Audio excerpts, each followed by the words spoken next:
Ora, muito boa tarde a todos. Bem-vindos a mais um webinar da FDARC, como habitualmente à quinta-feira. E, na qualidade de vice-presidente da FDARC, cumpre-me dar as boas-vindas a todos vós e espero que compartilhem connosco aqui uma hora e picos de um tema interessante, que é tratamento de águas em circuitos de refrigeração. A nossa convidada, a engenheira Sara Jiménez, que pertence à Grundfos, mais concretamente vai-nos falar diretamente de Madrid, e para terem um pouco ideia de quem é a nossa ilustre convidada, trago aqui um mini slide explicando que a Sara é licenciada em Ciências Ambientais e tem um Master Internacional de Tratamento de Águas. Por outro lado, já trabalha há mais de 10 anos nesta temática do tratamento de águas e, neste momento, ela é responsável pelo Departamento de Dosificação e Desinfecção da Grundfos da Europa, dos países do Sul, portanto, também nos abrange a nós. E é este o nosso enquadramento para este webinar. Além de ser uma jovem simpática e bonita, guapa. Gracias. Será um prazer acrescido ouvir a Sara. O tema que traz também é bastante interessante para alguns de nós. Queria também chamar a atenção que, mais uma vez, e nunca é por demais, que estes webinars são feitos graças ao patrocínio dos nossos membros beneméritos. A Grundfos é também um dos nossos membros beneméritos, como veem nos logotipos aqui presentes, e, portanto, um especial agradecimento a estas empresas que nos permitem fazer estes webinars de forma gratuita para associados e não associados. Também, como já vem sendo habitual, queria dizer-vos que, ao longo da apresentação da Sara, que vai ser em espanhol, mas vai ser feito devagarinho, despacito, para que todos entendam.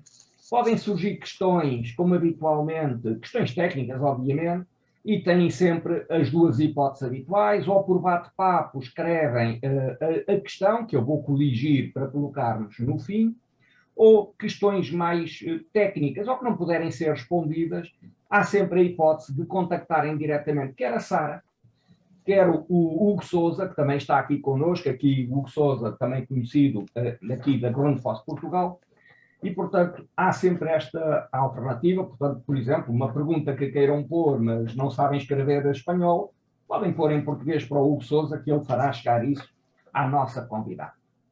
E, portanto, já cumpri aqui a minha tarefa. Vamos passar então à apresentação da nossa convidada, Sara. Muito obrigado por estar aqui conosco e vou pedir então que compartilhe a sua tela. Muchas gracias, Luis. Buenas tardes a todos. Lo primero de todo, quería dar las gracias a FDARC por la invitación que nos ha brindado a Grundfos y particularmente a mí. Antes de comenzar con la presentación, voy a compartir mi pantalla. A ver si...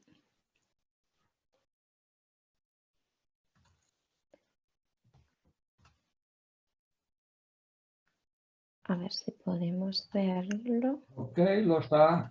Ok, lo está. Ok. Sí, ok. Perfecto. ¿Lo estamos viendo, sí? Ahora sí. Ah, Okay. bien. Perfecto. Ahora. Vale, pues antes de comenzar la presentación me gustaría presentaros a Grundfos, aunque muchos de vosotros ya nos conocéis. Grundfos es una empresa danesa creada en 1945, es fabricante de bombas. Actualmente, para que os hagáis una idea, tenemos una producción anual aproximada de unos 16 millones de bombas, si no recuerdo mal, y cubrimos aproximadamente el 50% del mercado mundial de circuladoras. Nos encontramos localizados casi en todos los países del mundo y desde hace unos años para aquí, más o menos, también estamos empezando a trabajar el tratamiento de agua, de aquí mi persona, ¿no? Y el departamento al cual pertenezco, que es dosificación y desinfección. ¿Por qué surge esto, ¿no? ¿Por qué Grundfos comienza a hacer un tratamiento del agua? Bueno, pues dentro de los objetivos de desarrollo sostenible de la famosa Agenda 2030, Grundfos los ha incluido dentro de sus pilares, ¿no? Más concretamente el objetivo 6, que es la disponibilidad y la gestión sostenible del agua y el saneamiento para todos, así como el objetivo 13, que es tomar medidas urgentes para combatir el cambio climático, ¿no? Al que estamos haciendo frente casi diariamente todos. A partir de aquí vamos a ver temas tan importantes como el de hoy, que van ligados a estos pilares de los que estoy comentando. Y bueno, cualquier duda, como ya ha comentado Luis, lo veremos o al final de la jornada, o si es una duda muy técnica, contactar tanto con mi compañero Hugo como conmigo en los mails que habéis podido ver. Sin más dilación, vamos a empezar ya con lo que es la jornada en sí. Uy, perdonad. Aquí veis a grandes rasgos la agenda que vamos a seguir, a llevar a cabo. Es una pequeñita charla técnica de todo lo que podríamos hablar acerca de este tema, que es el tratamiento de las aguas asociadas a las torres de refrigeración. Veremos las diferentes problemáticas que están asociadas a este agua, el tratamiento que llevamos a cabo o que desde la experiencia de Grundfos tenemos que llevar a cabo en el agua de refrigeración y, por supuesto, la desinfección, ¿no?, de estos circuitos, que es tan importante y que a veces está en el boca a boca, sobre todo cuando existe algún riesgo para la salud humana. Bueno, pues, ¿qué tipos de torres de refrigeración, o mejor dicho, qué tipos de circuitos de refrigeración tenemos, ¿no? Por todos es conocida la función de estos sistemas en las instalaciones. Tenemos que enfriar una masa de agua en procesos que requieren una disipación de calor, básicamente.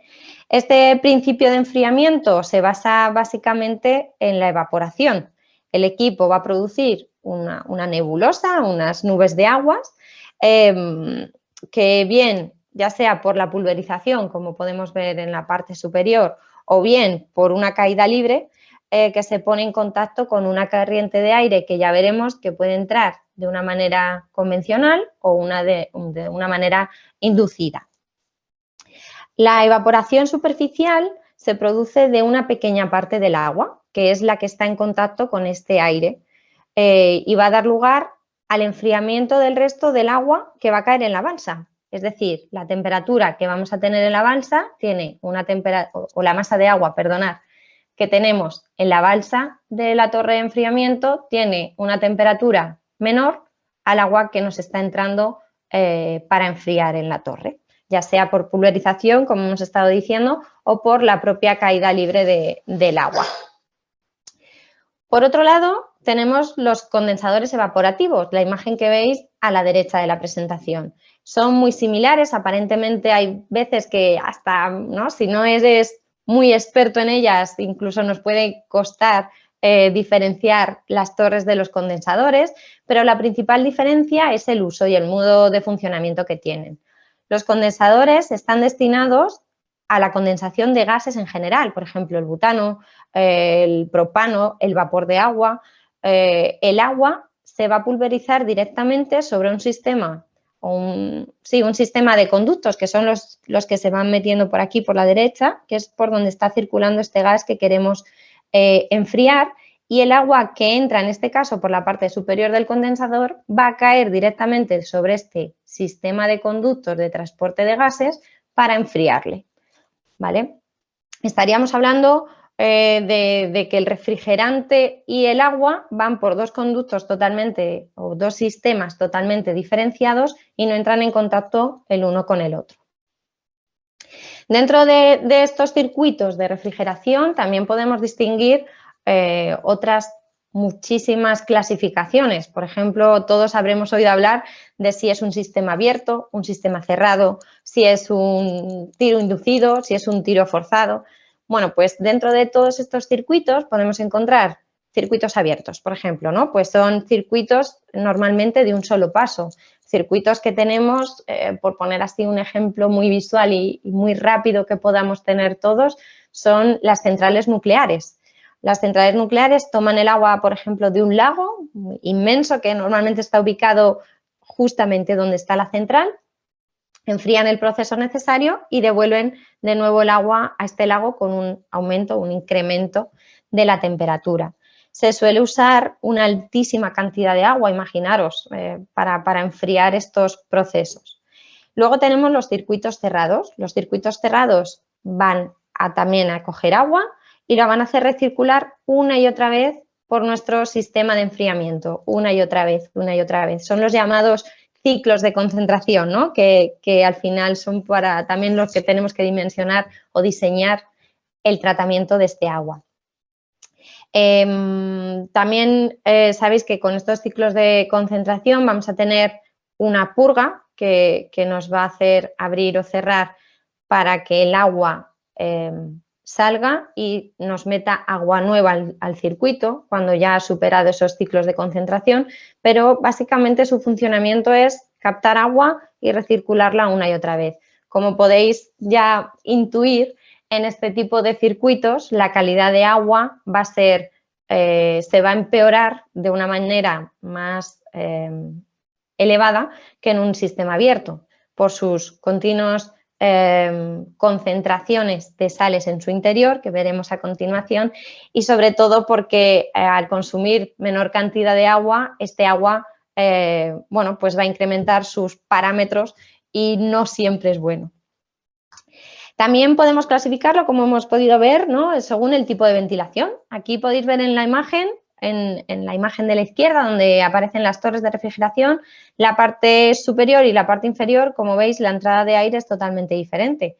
Podemos tener un tiro inducido, donde el ventilador que está situado en la parte inferior, que es esta de aquí de arriba, lo que va a hacer es subir el aire en la parte superior para que una vez esté en contacto con el agua que está cayendo, lo vaya enfriando, ¿vale? Y por la parte superior, como veis aquí, va a extender toda esta nebulosa de pequeñas gotitas de agua.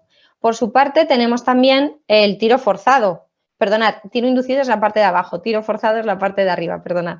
La parte de abajo, que es el tiro forzado, veis que entra el aire que es directamente de la calle, pero tiene un ventilador en la parte de arriba. Lo que hace es que todo el aire que está entrando en la torre de refrigeración, por obligatoriedad, va a subir y va a ascender, ¿vale? Para que al final tenga un contacto con el agua a enfriar y consigamos tener esa disminución de temperatura de la que estábamos hablando antes. Y la de arriba, como bien explicado, es un ventilador que está colocado en la parte inferior, va a obligar al aire a ascender, a chocar con las gotas de agua que están pulverizándose desde la parte superior y ascender por la parte superior de la torre, esta nebulosa, enfriando el agua que cae a la balsa. Bueno, ya hemos visto cómo el agua es una de las partes más importantes, no la única, pero sí de las más importantes dentro de un sistema de refrigeración. Y ya podemos intuir que dependiendo del agua que tengamos o de cómo tratemos ese agua, podemos tener mayores o menores problemas en nuestra instalación. Lo que os he querido mostrar en esta slide es lo que para nosotros es de vital importancia conocer, ¿no? ¿Qué tipo de agua vamos a meter en nuestro sistema de refrigeración? No es igual, como podéis intuir, introducir en el sistema un agua de mar que un agua superficial de un embalse, de un río o un agua subterránea. Su calidad va a ser totalmente diferente. Además, como podéis ver en la parte posterior o de abajo de la imagen, el agua, como bien sabéis, no solamente es el H2O que todos conocemos, ¿no? Ojalá fuera así, sería pura y no tendríamos tantos problemas ni tantos tratamientos asociados. Pero es verdad que el agua también lleva asociados sales, como veis, sulfatos, carbonatos, también tenemos bicarbonatos, podemos tener protones como pueden ser, o cationes, perdonad, como son el calcio, el magnesio, materia orgánica, pesticidas, si estamos a veces hablando de aguas subterráneas o superficiales que están en contacto con agricultura, Y, por supuesto, lo que siempre, siempre, siempre vamos a encontrar son bacterias. Bacterias, virus, protozoos, dependiendo de la captación que estemos tomando para nuestro sistema de refrigeración. ¿Y esto es malo? Bueno, evidentemente necesitamos la microbiología para que haya vida y al final el agua alberga vida, ¿no? No solo la utilizamos para refrigerar nuestros sistemas o para beber o para cocinar o para bañarnos, sino que también, como sabéis, tiene que haber peces o fitoplancton o zooplancton que esté asociadas a las masas de agua. Muy bien, a partir de aquí ya hemos conocido la composición de nuestra agua, ya sabemos que tenemos un agua de captación con una analítica determinada, con unos parámetros como hemos visto ahí, y entonces a partir de aquí, ¿qué problemas podemos tener asociados a nuestro agua que vamos a meter en el circuito? ¿Cómo me va a influir a mí en mi sistema, ¿no? Al final es lo que a nosotros nos importa. Bueno, como hemos visto anteriormente, en función de la composición del agua y si existe o no un pretratamiento, que por cierto reduce muchísimo, muchísimo los problemas que después tenemos en los circuitos y el coste de operación, vamos a tener más o menos probabilidad de tener unos problemas u otros en nuestras instalaciones, ¿no? Como ya se puede intuir. A grandes rasgos, sin meternos muy específicamente y en tema químico a cada uno de ellos, si las especies que vamos a contener en la masa de agua a aportar en la torre, pues son más como lo que veis arriba a la izquierda, pues carbonatos cálcicos, fosfatos cálcicos, óxidos de hierro, incluso sílices, y encima nos estamos encontrando quizá con unas condiciones, como veis ahí, un flujo laminar, tenemos unas altas temperaturas, tenemos unos pHs elevados, tenemos gran cantidad de sólidos disueltos en nuestro agua y una velocidad de circulación no demasiado, bueno, ni muy elevada ni muy corta, lo que nos va a llegar es a tener problemas de incrustación en nuestro sistema.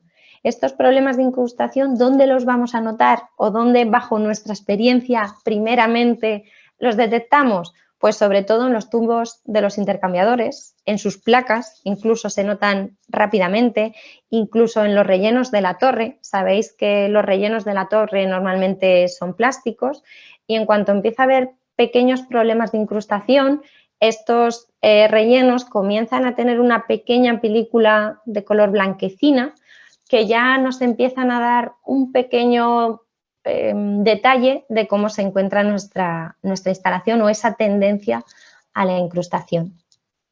Esta incrustación, ¿qué nos puede provocar? Bueno, pues como veis ahí, ¿no? Nos va a hacer que disminuya nuestra transferencia de calor, nos va a aumentar esos costes de operación, por supuesto nos puede llevar a un crecimiento microbiológico. Pensar que la microbiología, como cualquier ser vivo, ¿no? O bichillo, al final busca dos cosas, ¿no? Que es comida y un hábitat en el cual vivir.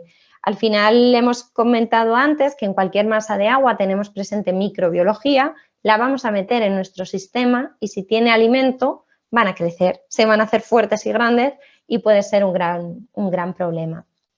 Además, si existe incrustación en nuestro sistema, tenemos que aumentar normalmente la impulsión de las bombas de agua, ¿no? para que haya una refrigeración del recirculante.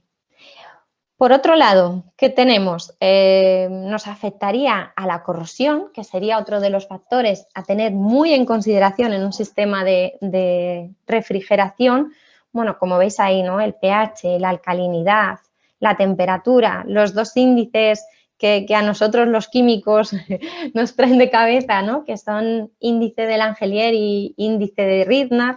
Para los que no conozcáis estos índices, no os invito a que leáis sobre ellos porque son un peñazo, pero sí que conozcáis a grandes rasgos que lo que nos indican es si nuestro agua va a ser corrosiva o incrustante en función de una analítica de agua con diferentes parámetros como pueden ser el pH, la alcalinidad, la dureza y diferentes componentes de concentraciones de cationes. Nos va a dar un valor aproximado que nos va a decir si ya nuestro agua de por sí tiene un carácter incrustante o corrosivo. ¿Qué nos favorece conocer este resultado? Saber qué pretratamiento podemos darle a nuestro agua para evitar estos problemas de los que estamos hablando dentro de nuestro sistema. La corrosión, yo creo que todos en algún momento, ¿no?, la hemos palpado, la hemos tocado, incluso la hemos padecido en nuestras instalaciones. Sabemos que destruyen metales, se producen depósitos una vez que se arrastran a los cambiadores de calor, hay fugas, hay picajes, hay un aumento, ¿no?, de los procesos de mantenimiento y de limpieza de la instalación. Y sobre todo lo que nos suelen comunicar que más impacto tiene sobre una planta o sobre un hotel o sobre un hospital es que se produzca una parada no programada de estos circuitos de refrigeración. Son paradas que al final tienen un alto coste y normalmente producen daños indirectos a las personas que están alojadas, ¿no?, en este tipo de instalaciones. Aquí, ¿qué estamos viendo? Estamos viendo un triángulo que diréis, bueno, ¿y esto qué es? ¿Qué tenemos por aquí? Bueno, ya hemos hablado de la corrosión, hemos hablado de la incrustación, hemos hablado de un crecimiento microbiológico que se produce dentro de nuestra instalación, pero todavía no hemos hablado del ensuciamiento. Este factor adicional es un factor que hay que tener muy en consideración en un sistema de refrigeración porque, como bien sabéis, las torres o condensadores se suelen ubicar en los altos de los edificios. Suele ser su ubicación, aunque sabemos que existen también otras ubicaciones diferentes, pero la mayoría están en lo más alto. Aquí están expuestos a muchas condiciones atmosféricas, como puede ser el viento, el aire, el arrastre de arenas, de sólidos, incluso nos hemos encontrado sólidos muy grandes dentro de las balsas. Bueno, todo esto va provocando un ensuciamiento en el circuito. Vamos a tener más sólidos, vamos a tener incluso más microbiología muchas veces asociada por este ensuciamiento. Entonces, ¿qué tengo que hacer, Sara? ¿Qué hago? ¿Elimino todo? No tengo nada de incrustación, ni de corrosión, ni de micro, ni de... No podemos hacer eso, ¿no? Evidentemente, no trabajamos en unas condiciones totalmente puras como de laboratorio. Estamos teniendo un sistema abierto o, bueno, cerrado, pero ligeramente abierto a la atmósfera que nos va a hacer que estas condiciones, bueno, pues acaben entrando en nuestro sistema. Lo que tenemos que hacer es que exista un equilibrio entre todos los factores que veis en esta slide y que así evitemos que ninguno de ellos sea dominante a otro, que no tengamos un problema puntual, sino que entre todos estén en equilibrio. La formación de biocapas, las biocapas o el biofilm que os estaba comentando anteriormente, ya hemos comentado cosillas, pero bueno, al final ya sabemos que el agua que va a entrar en nuestro sistema va a contener cierta microbiología, normalmente a concentraciones que no son dañinas para la salud humana, pero al entrar en nuestro sistema pueden producirse grandes cantidades de esta microbiología por aumentar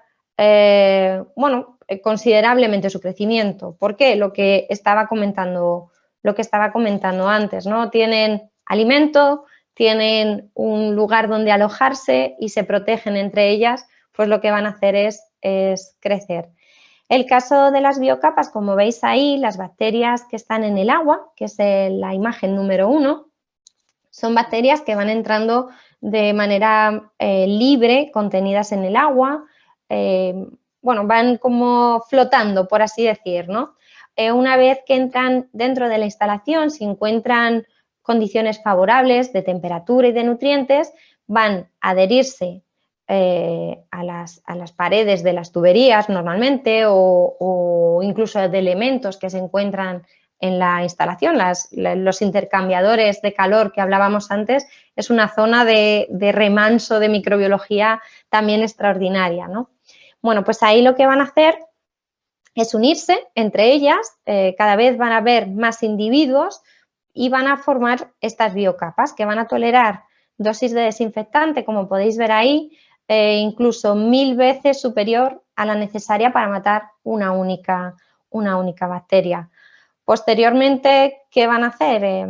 Imaginaros que en esta masa de agua nos entra la legionela. La legionela sabéis que está contenida en cualquier masa de agua, en un embalse, en un río, bueno, en agua subterránea no, pero si hacemos una captación de agua de red o de agua de superficie, ya va a venir contenida la legionela porque vive de manera atmosférica o de manera medioambiental en las masas de agua.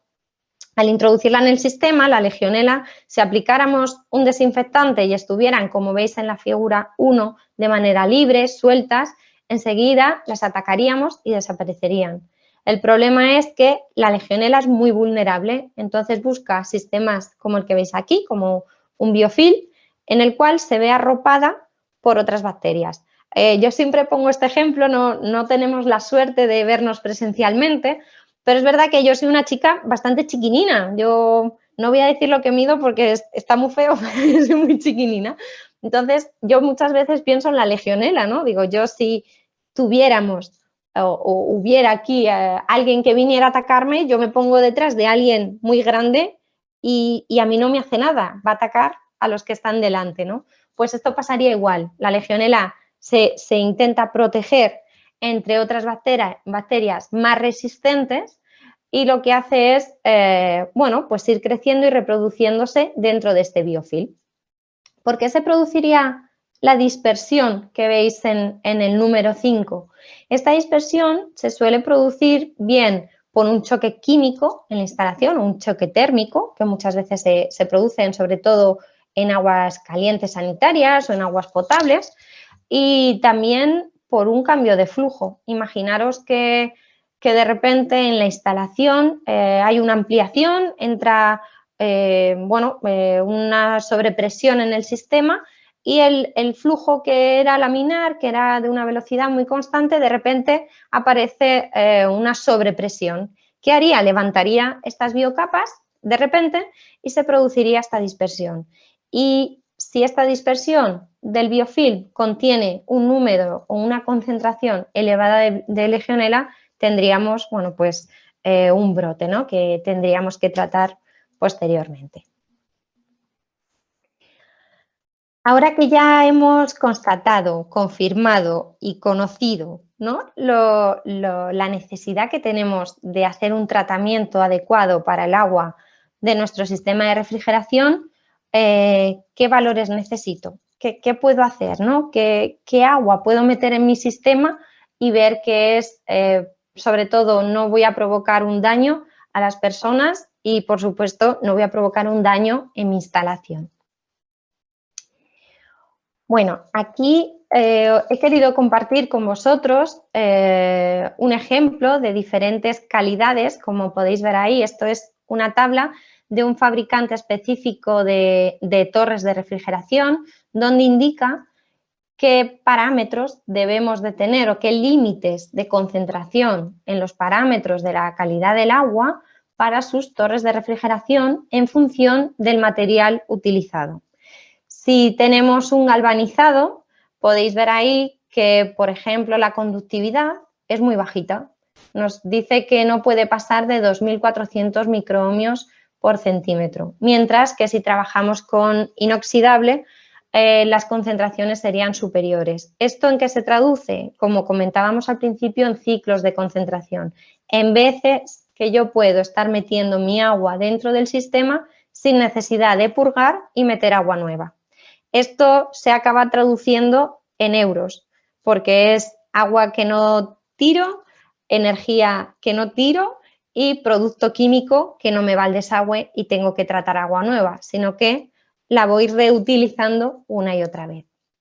Además, si os fijáis así a grandes rasgos, lo que son casi todos los parámetros en galvanizado son más conservadores que si trabajamos en inoxidables.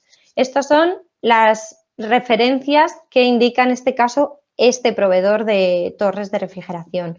pero sí que es verdad que dependiendo del fabricante nos va a indicar qué agua es o qué características tiene que tener su agua dentro del sistema de refrigeración con su torre.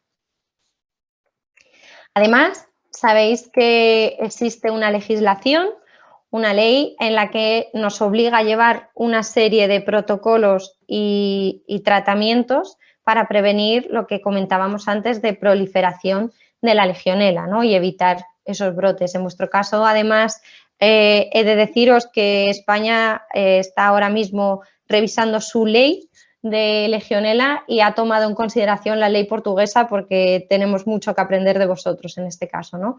Y esta es la ley que, bueno, también nos marca unas especificaciones del agua dentro del sistema de refrigeración. Muy bien, aquí vais a ver que he puesto de manera así como muy moderna, ¿no? Parece como muy moderna, como nos gusta a veces hacer estos esquemas. He puesto un listado con 11 de los problemas más comunes que solemos encontrarnos en los circuitos de refrigeración. No son los únicos y existen muchísimos más, pero si no tendríamos que estar 3 horas hablando de problemas de tratamiento de agua y del sistema de refrigeración, entonces he creído conveniente hablar de los 11 más característicos. De hecho, si tenéis algún tipo de problema adicional del cual hoy no nos dé tiempo a comentar, por favor, contactar con nosotros que podemos también ayudaros, que tenemos mucha experiencia en estas cosas. ¿Vale? Bueno, ¿qué experiencia tenemos en Grundfos? Podéis ver ahí que en función de, bueno, de si son problemas puntuales, como pueden ser la formación de espumas en la torre, ¿no? Que estáis viendo aquí en la balsa específicamente, que se nos generen esos lodos que luego hay que sacarlos, hay que limpiar, hay que parar en muchas ocasiones, o algo puntual. Imaginaros que tenemos problemas con las sustancias químicas, con las bombas dosificadoras, no consigo dosificar correctamente o mi sistema de control de dosificaciones, bueno, se me descalibra o no lo consigo hacer.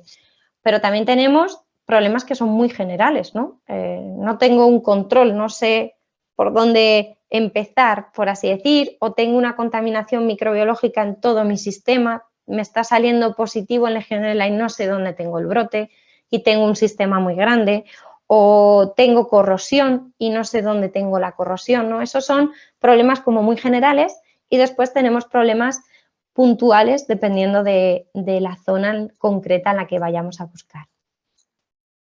¿Qué experiencia tenemos desde Grundfos? Ya os he comentado que gracias a que somos una multinacional, tenemos muchas conversaciones internas donde vamos contándonos qué tipo de problemática tenemos y cómo lo hemos solventado, y eso nos ayuda mucho después a implantarlo de manera local.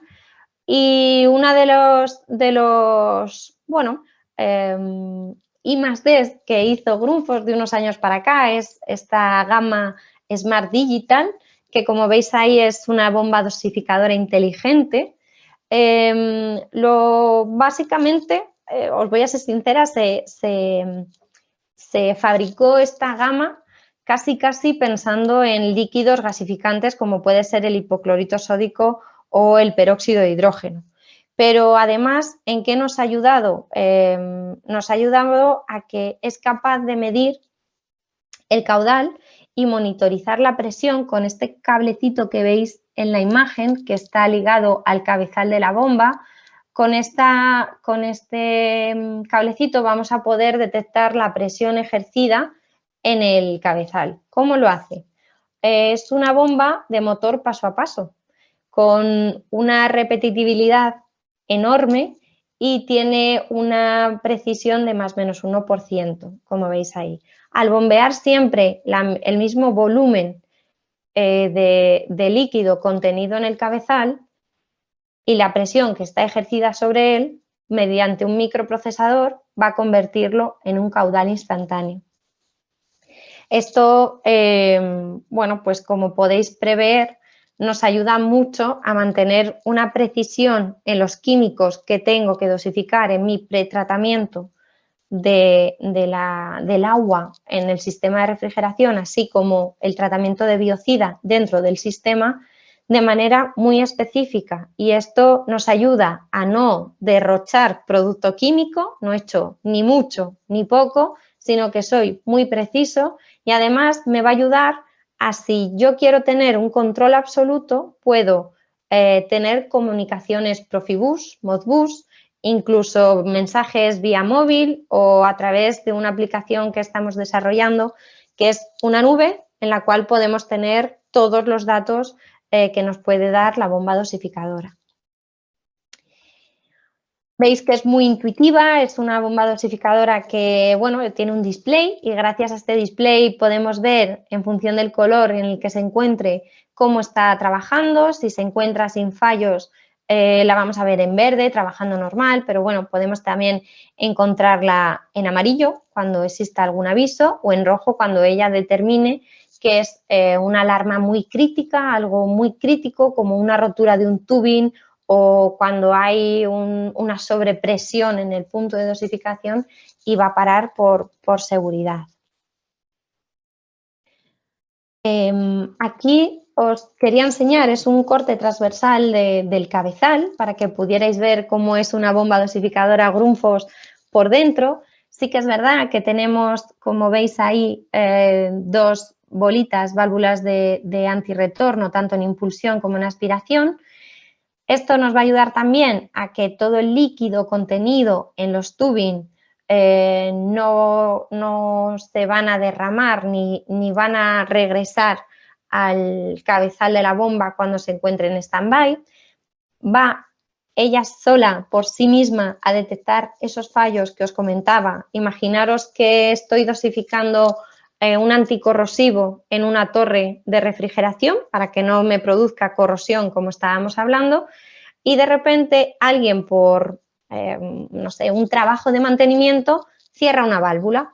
Entonces, la tubería donde está dosificando la bomba empieza a presurizarse, la bomba dosificadora detecta que está trabajando a una presión superior a la que siempre trabajaba y se va a parar. Se va a parar porque puede haber algún problema, y si sigue dosificando seguramente o se rompa el tubing o directamente en la válvula de inyección pueda reventar. Pues para por seguridad. También veis las burbujas de gas. En el caso del anticorrosivo no, pero imaginaros que estamos dosificando un biocida en base cloro, que si alguna vez habéis tenido la oportunidad de trabajar con un hipoclorito o un peróxido de hidrógeno, cuando la bomba dosificadora está parada y el volumen contenido en el cabezal está parado, este pequeño volumen empieza a generar unas pequeñas burbujitas. Esas burbujitas de aire es oxígeno que se desprende de la molécula y normalmente se quedan adheridas a la parte externa de la membrana. ¿Qué puede hacer esto? Esto lo que hace es que si la bomba comienza a funcionar, esas burbujas puede llegar a desencebar la bomba dosificadora o a romper la membrana, porque trabaja en seco. Entonces, ¿qué hacen este tipo de bombas? Detectan esas burbujas y generan una ligera oscilación de la membrana para que asciendan a la parte superior del cabezal, ¿no? En esta parte de aquí arriba. ¿Por qué hace esto? Porque en el momento que la bomba dosificadora comience de nuevo a arrancar, lo primero que asciende por el tubing de impulsión van a ser las burbujas de aire, y después continuará su dosificación normal con producto químico. Aparte, tenemos, gracias a lo que os comentaba antes de ese microprocesador, que gracias al sensor de presión en el cabezal y el motor paso a paso y su volumen contenido, vamos a tener una medición de caudal instantáneo, este caudal que veis aquí abajo. Nosotros tenemos un caudal objetivo, pero la bomba dosificadora se va a adaptar a dosificar lo que le digamos en función de las condiciones que encuentre en la instalación. Voy a regresar al ejemplo que os comentaba antes. Imaginaros que está dosificando esta bomba en una tubería con una presión, me lo voy a inventar, de 2 bares, por ejemplo, ¿vale? Está siempre dosificando a 2 bares esos 3 litros hora que estáis viendo ahí. Imaginaros que de repente, por cualquier circunstancia, la presión comienza a ascender sin llegar a ser crítica, como hablábamos antes, sino que empieza a subir 3 bares o 3 bares y medio. La bomba dosificadora aumentará su velocidad por ella misma hasta alcanzar esos 3 litros hora como caudal medido, sin que nadie tenga que tocarla, ¿vale? Eso también es uno de los beneficios que tiene la bomba dosificadora, y su precisión. Así muy rápidamente, no voy a entrar más en detalles, es otra vez el corte real de la bomba dosificadora, del cabezal, y la parte de la derecha es para que entendierais bien cómo funciona este sensor de presión que tenemos instalado en el cabezal. En verde, la línea es la dosificación habitual, donde están incluidos las 4 fases de la dosificación, ¿no? Que sería esa aspiración de producto químico y cómo volvemos a devolver el producto químico, ¿no? Y estas 4 fases se ven representadas aquí. Cuando, imaginaros, estamos aspirando producto químico de un tanque que está medio vacío o de una garrafa de producto químico que queda muy poco producto. Cuando empezamos a aspirar, aspiramos líquido, pero también ya empezamos a aspirar aire. Es como cuando cogemos una jeringuilla con poco líquido y aspiramos, ¿no? Aspiramos agua, pero también aspiramos burbujas. Pues en este caso, como las burbujas de aire tienen un volumen superior al líquido, se detectaría en la fase 1. Pero si os dais cuenta, cuando vosotros volvéis o movéis el émbolo de esa jeringa que hemos aspirado, al devolverla nos cuesta muy poco, porque el aire tiene una menor presión de impulsión que la que puede tener un líquido. Por eso se modificaría esta curva y lo detectaría el microprocesador. ¿Qué haría en este caso? La bomba por sí misma aumentaría su velocidad para intentar expulsar todas esas burbujas que han podido estar contenidas en todo nuestro sistema de dosificación. Vale, bueno, aparte de la bomba dosificadora, que ya veis que es como el corazón de la solución, ¿no? O a mí me gusta llamarla así, es al final la que tiene que mover mi líquido desde un tanque, como veis ahí, hasta mi punto de dosificación, o desde una garrafa o de donde sea. Pero aparte, también tenemos que tener en cuenta todos estos accesorios que están ligados a ella, ¿no? A la bomba. No solamente tenemos la bomba, tenemos un número 3 que veis aquí, que sería una válvula multifunción, donde estaría incluida una válvula de contrapresión y una válvula de alivio. ¿Para qué? Para que la bomba siempre trabaje a la misma contrapresión. De esta forma, aseguraremos que el producto químico que queramos incluir en nuestro sistema de refrigeración siempre va a ser constante. Y una válvula de alivio, por si en cualquier caso, como comentábamos antes, existe una presurización en el tubing, lo que va a hacer es aliviar y devolver el producto químico contenido en el número 2, lo devolvería al depósito. Aparte, también os he indicado aquí el número 9, que es una lanza rígida de aspiración. Nos hemos encontrado muchas veces, más de las que nos gustaría, instalaciones donde, bueno, se coloca el tubing y a lo mejor de la bomba al depósito, como veis aquí, hay 1 metro o escasísimo, y el cliente ha comprado 10 metros, entonces para no cortarlo lo enrosca y lo mete en el fondo del depósito con la válvula de pie. ¿Qué problema tenemos con esto? Bueno, pues que la bomba dosificadora no puede aspirar bien, se empiezan a generar, bueno, pues esas burbujitas de las que hablábamos, no podemos tener una medida real del nivel del depósito. Sabéis que normalmente, ya sea la válvula o la lanza rígida, al final tenemos un level switch donde nos va a determinar a qué altura se encuentra el líquido. Si está en un nivel alto, pues la bomba estará dosificando normal, pero si está en nivel bajo o totalmente vacío, la bomba no puede dosificar. Evitaríamos así también daños propios a lo que es la bomba. Por último, esto que veis aquí a la izquierda, le llamamos en Grundfos porque somos muy ecológicos, EcoCabinet. ¿Por qué le hemos puesto este nombre? Bueno, pues porque evita derrames al medio ambiente. Al final me podéis decir, Sara, es una caja donde metes a la bomba. Sí, es una caja donde contenemos una o dos bombas dosificadoras con su válvula multifunción, si veis ahí que está ya roscadita encima del cabezal. Pero lo que hace es que si existe cualquier tipo de problema en la bomba, se nos suelta un tubing o se nos ha roto el tubing y todo ese producto químico que está contenido va a caer en esta bandeja de abajo. Aquí no aparece en la foto, pero la EcoCabinet dispone también de un level switch donde nos va a determinar si hay una fuga, nos va a avisar, de hecho podemos poner una alarma en un cuadro para que nos avise, en un ordenador, en un móvil, en una sirena, en cualquier cosa, y además también tiene una válvula de drenaje para poderlo sacar al exterior. Lo que veis frente a nosotros también está cerrado, no está abierto, es es transparente para que si existe cualquier tipo de accidente, como estaba comentando, el operario lo vea y no exista el peligro de que levante y se encuentre, bueno, pues con cualquier problema o salpicadura o quemadura, porque sabéis que los productos químicos, aunque sea la lejía, que la tenemos todos en casa, bueno, pues quema y puede hacer verdaderos daños a las personas.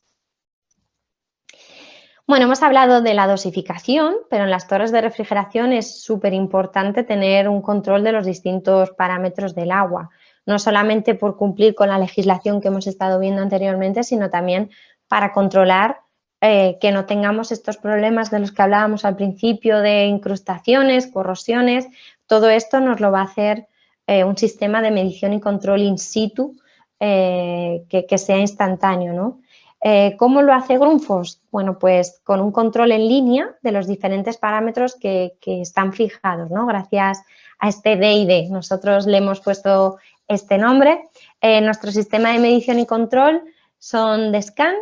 Grundfos tiene un acuerdo a nivel internacional con SCAN. De hecho, podéis ver que los sensores y todo son de su marca. ¿Por qué hemos decidido hacer un convenio con ellos? Bueno, pues si en algún momento tenéis oportunidad y queréis, podéis chequear vía Google o vía Internet SCAN y veréis que, bueno, no paran de innovar, tienen un sistema de I+D+I impresionante, tienen parametrizado casi todos, bueno, no, todos los parámetros que pueden parametrizarse in situ y la verdad es que son muy robustos y precisos. Y lo que más me gusta a mí personalmente, porque me toca poner en marcha muchas veces estos equipos, es que son muy sencillos de colocar, ¿no? Normalmente se atornillan en la pared y básicamente con encenderle y colocar de manera adecuada los sensores ya se pone a funcionar. No tenemos que estar, de manera compleja haciendo la puesta en marcha del equipo, que ya os digo que cuando estás en campo se agradece muchísimo. Una de las cositas que sí que quería mencionar de este equipo, aunque veis ahí muchísimas características, es que a lo mejor no se ve muy bien en la foto, pero en la parte izquierda del D&D, debajo de la lucecita amarilla, aparece una entrada de USB.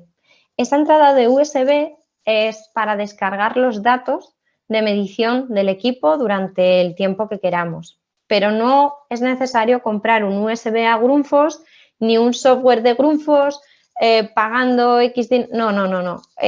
Cualquier persona con un USB puede conectarse y descargar los datos. ¿Esto qué vemos de beneficioso? Yo he tenido la oportunidad de estar con muchos auditores de sanidad, donde asisten a la típica auditoría de Legionela, sobre todo, y quieren ver y chequear los datos de parametrización, sobre todo de los biocidas, que es lo que más les suele importar a ellos en su carácter microbiológico. Entonces, con ellos delante, con un USB, cargamos datos, y vamos a su ordenador y les cargamos los datos. Para ellos es muy beneficioso porque ven que no manipulamos datos y son abiertos para que ellos puedan manipular, hacer gráficos y ver si se cumple o no con las especificaciones. Además, es de vital importancia en estas aplicaciones, como hemos hablado, del control de las purgas por conductividad. Sabéis, como hemos visto, que los ciclos de concentración, es decir, el número de veces que va a recircular mi agua dentro del circuito, llega un momento, como hemos visto también en la diapositiva, de las conductividades en función de los materiales usados en las torres de refrigeración, que tenemos que poner un límite. Si no recuerdo mal, que estamos a casi viernes, por así decir, el galvanizado eran 2.400 microohmios centímetros, por lo cual nosotros podemos decirle al equipo, a partir de 2.400, ábreme la electroválvula de purga y tiras agua y metes agua fresca. Por lo tanto, la conductividad va a caer y puedo volver a comenzar a recircular mi agua de nuevo y aumentar mis ciclos de concentración.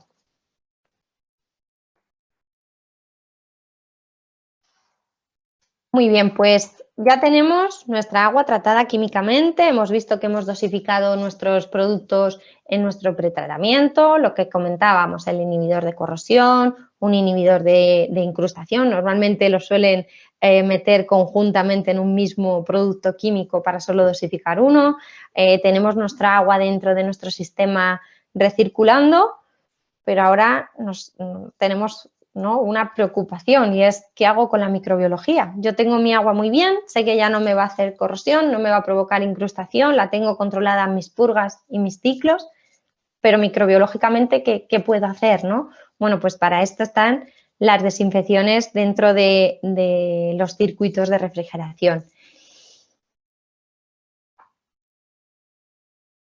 ¿Qué problemas podemos tener asociados, ¿no?, a estos altos recuentos de microbiología que comentábamos antes?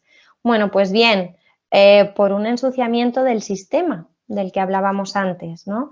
O de las tuberías, en el intercambiador de calor, que hemos dicho que es donde primeramente veremos estas biocapas famosas de las que hablábamos.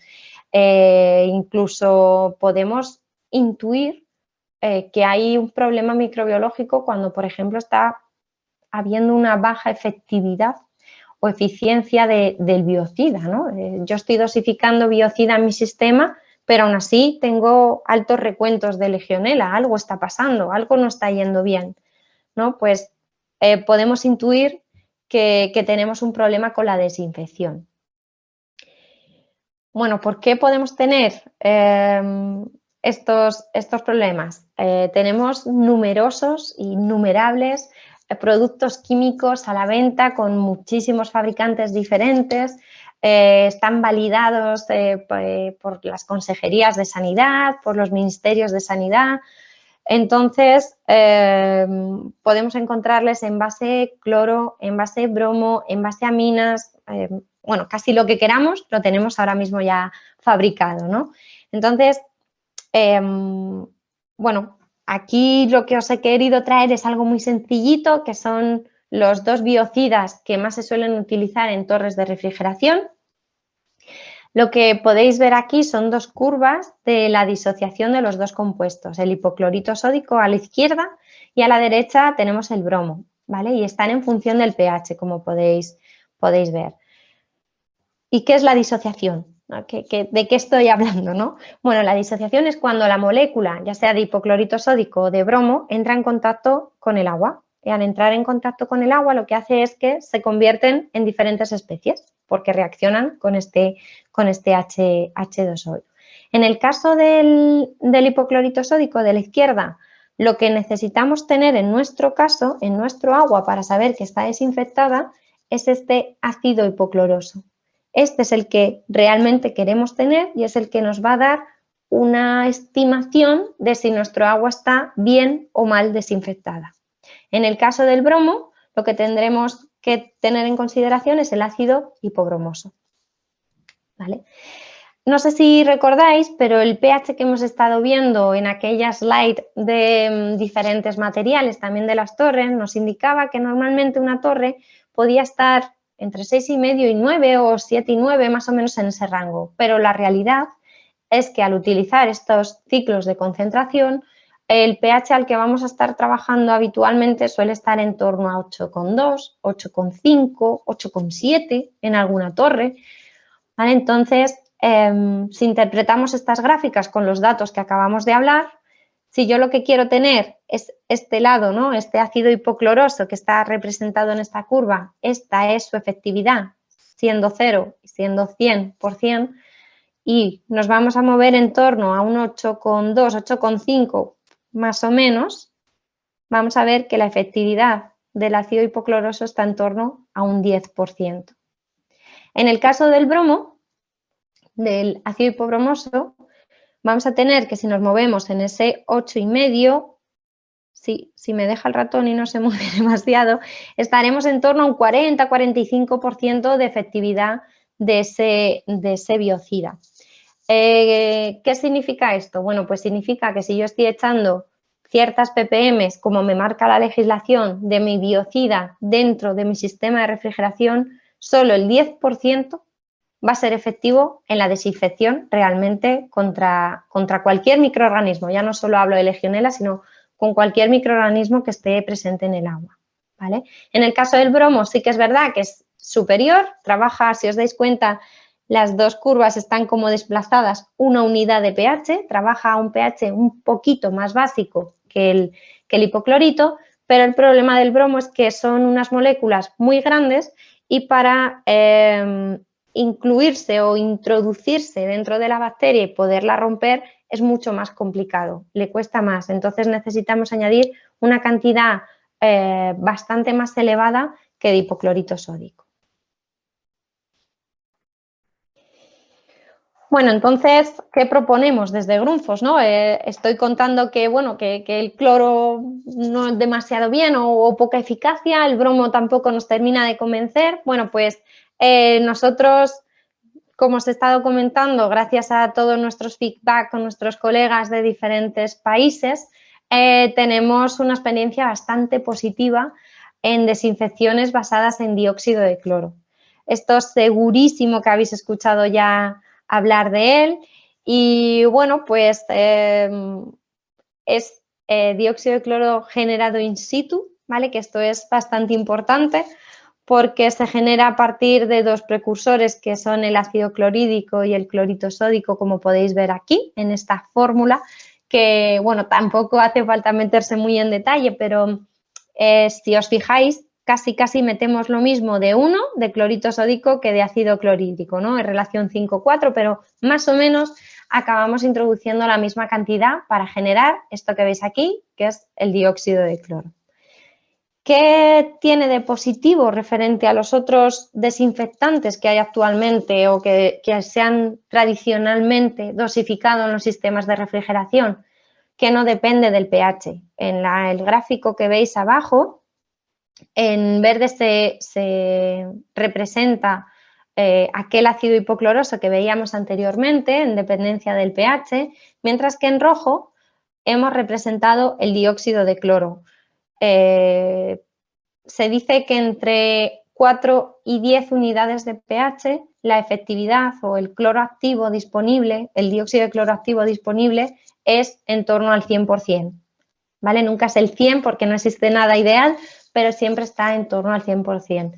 Es cierto que se genera in situ, como os he dicho, está compuesto por un reactor, el cual él solo, por una manera automática, va a generar el dióxido de cloro.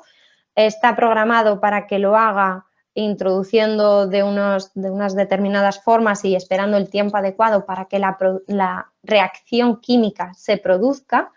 ¿Por qué insisto en esto? Porque nos hemos encontrado con que, bueno, sabéis que de unos años para acá el dióxido de cloro está de moda, mucha gente está instalando dióxidos de cloro, pero nos hemos encontrado con generadores sobredimensionados y esto se traduce en que el reactor, al estar sobredimensionado, bueno, la reacción es más compleja de producirse.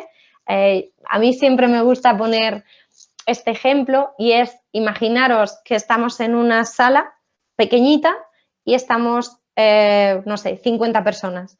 Al final nos vamos a chocar entre nosotros constantemente. Pero si tenemos una habitación muy, muy, muy grande y estamos esas mismas 50 personas, la capacidad de chocarnos o la probabilidad de chocarnos es baja o muy baja. Pues esto pasa parecido con las moléculas químicas y el reactor, ¿no? Si el reactor está extremadamente dimensionado, al final vamos a producir más subproductos que dióxido de cloro e inverso, ¿no? Por eso es esencial conocer bien la aplicación, dimensionar bien el equipo y, por supuesto, dimensionar bien los puntos de dosificación y su dosis, ¿vale? Otro beneficio que tiene es que no nos va a reaccionar con la materia orgánica presente en el agua. Esto hace que no nos genere trialometanos o AOX que nos dan olores y malestares, ¿no? Como si hace, por ejemplo, el hipoclorito o oxidarnos a bromatos o genera una cantidad mínima de cloruros, cosa que el hipoclorito ya sabéis que genera una cantidad bastante elevada. Como podéis ver ahí, la dosis de aplicación teórica es de 0,3 ppm. Esto es muy pequeñito referente a lo que a lo mejor podemos dosificar del resto de desinfectantes que actualmente están comercializándose, ¿no? Pero sí que es cierto, y vuelvo a incidir, a que es muy importante que existan profesionales donde se chequeen los puntos de dosificación adecuados, la dosis adecuada y un control y un dimensionamiento adecuado de los equipos. Vale, aquí os he querido poner así de una manera como muy rápida un esquemita de nuestra solución estándar, ¿vale? ¿Por qué digo estándar? Porque cada caso y cada cliente y cada torre y cada sistema es totalmente diferente. Incluso, como habéis visto al principio de la presentación, cada tipología de agua, su punto de captación y su analítica es totalmente diferente. Por ello, no podemos estandarizar una solución, sino que tenemos que ver qué necesitamos. En este caso, veis aquí que proponemos, que es lo que habitualmente hacemos, es la dosificación, como decíamos, para el pretratamiento del agua de entrada al sistema de un inhibidor de corrosión o un inhibidor de incrustación, que normalmente ya os digo que suelen ir juntos en un mismo producto químico, y lo solemos dosificar proporcional al caudal. Todo el agua que va a entrar, todo el agua lleva este inhibidor para evitar problemas dentro de mi circuito. Una vez va a entrar ya el agua con este inhibidor, ¿qué vamos a hacer? Dosificar, en este caso, el dióxido de cloro, ¿no? Que este que veis aquí, no os lo he presentado, pero es nuestro Oxiper. En este caso, dosificaría con su bomba dosificadora también Smart Digital antes de su incorporación al sistema. Aparte, veis que después tenemos nuestras bombas en este caso, de impulsión al proceso para el enfriamiento, retorna, vuelve a caer y al caer, veis que aquí hemos puesto como un bypass en el cual vamos a tomar la medida de lo que estábamos hablando, ¿no? De la conductividad para poder gobernar las purgas, para abrir la electroválvula y que se ponga a purgar y entre agua nueva. También para medir el pH, para medir el redox, ¿no? En este caso, para poder confirmar que los valores de biocida son los adecuados dentro de mi sistema. Pero también hay veces, aquí veis que solo tenemos un único punto de dosificación que es previo al sistema, pero hay veces que en vez de previo al sistema lo incluimos en la recirculación propia del sistema de enfriamiento o lo metemos en la balsa. Es un poco, ya os digo, que muy a gusto de la necesidad propia de cada sistema de refrigeración. Bueno, aquí estaba, que no os lo había presentado, pero desde Grundfos nuestro generador de dióxido de cloro se llama Oxiper. En este caso me tenéis que perdonar, pero esta foto es un pelín antigua. Ahora ya les tenemos en color rojo, hemos estado quitando el verde y ahora son todos de color rojo. Tenemos, bueno, ya os he estado comentando y soy un poco pesada, pero abarcamos desde 5 gramos hora hasta 60 gramos hora en generadores, como podéis ver ahí, de Oxyper Pro. Sí que lo dimensionaremos en función de las variables que hemos estado comentando. Son muy sencillitos, son plug and play, como veis ahí, es colocarlo y casi ponerle a funcionar. Necesitaría solamente dentro del reactor, se mete agua de red, agua potable, agua normal, que no tenga altas cantidades ni de hierro ni de carbonatos, evidentemente. Y los dos precursores que veis aquí, que aparecen también diferenciados en color, el ácido clorhídrico y el clorito sódico, para evitar ese, bueno, pues que la reacción no se complete, sino que sea totalmente perfecta, porque habéis visto que en la reacción eran 5,4, más o menos lo mismo, pero sí que hay un pelín más del clorito sódico que del ácido clorhídrico, entonces por ello tenemos que ubicarlos de manera correcta, ¿vale? Y los colores al final son para eso. Y nada más, por mi parte, espero haber hablado y no haberos aburrido demasiado y que haya sido interesante para vosotros. Y a partir de aquí estoy abierta a vuestras preguntas. Muchísimas gracias, Sara. Ha sido muy claro Gracias. tus palabras y el tema. Embora el tema sea un poco como la agua, un poco duro. Ok. Hasta este momento solamente tengo una cuestión y lo voy a compartir mi tela aquí. Es una cuestión muy sencilla. Y una agua puede ser corrosiva e incrustante al mismo tiempo. No, las aguas suelen tener o un carácter incrustante o un carácter corrosivo. ¿Vale? Sí. Por eso he incidido un poco anteriormente en los índices de Langelier y de Riznar. Son dos índices que nos van a dar ese carácter.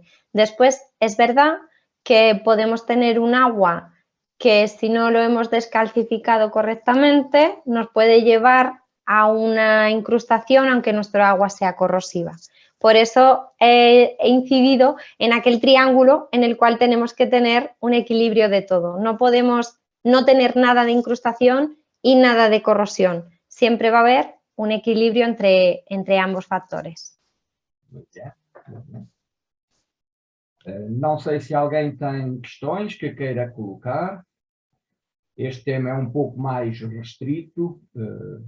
Nem todos trabalham com circuitos de refrigeração, torres de refrigeração. No entanto, temos aqui já algumas felicitações pela apresentação que nos fez, a Sara. Muchas gracias. De todas formas, como hemos comentado al principio, si hay alguna duda posterior, de verdad estamos abiertos a que nos hagáis cualquier pregunta vía correo o a través vuestra de FreeArc y comentarla conjuntamente, no habría ningún problema. Bom, decididamente não há questões que queiram não se animam. Temos muitos participantes connosco hoje. Vamos já passar uma hora desde que começámos este webinar e, portanto, vou encerrar a minha participação. Agradecer à engenheira Sara este excelente webinar. Percebeu-se muito bem as tuas palavras, apesar de serem em espanhol, julgo que foi bastante perceptível.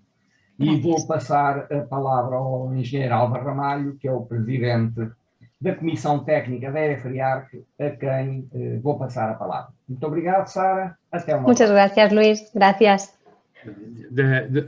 Eu só tenho a dizer que se exprimiu muito bem, mesmo em castelhano. Estava perfeito, percebi tudo. Eu tenho um pouco os ouvidos duros, esteve muito bem. Por isso, eu vou fazer uns agradecimentos finais e em meu nome e da EFRIAC, da CT EFRIAC, agradeço à engenheira excelente comunicação, como já teve a oportunidade de dizer o Luís, onde nos apresentou aspectos mais relevantes e as temáticas mais atuais sobre o tratamento das águas em circuitos de refrigeração.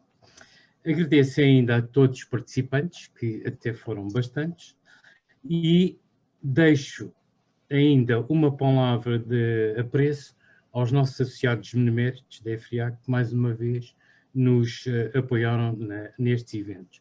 Eu desejo a todos, e em especial à Sara, uma excelente Páscoa e agradeço a sua participação. Muchísimas gracias, Álvaro, a vosotros también por brindarnos esta oportunidad, a Grundfos, por supuesto, y a mí en particular, y esperamos participar en muchos más eventos junto a vosotros. Eu também. Então, vá, boa tarde a todos, excelente Páscoa para todos e mais uma vez agradeço à Sara. Okay. Boa tarde. Gracias a todos. A todos, sim. Obrigado. Obrigado.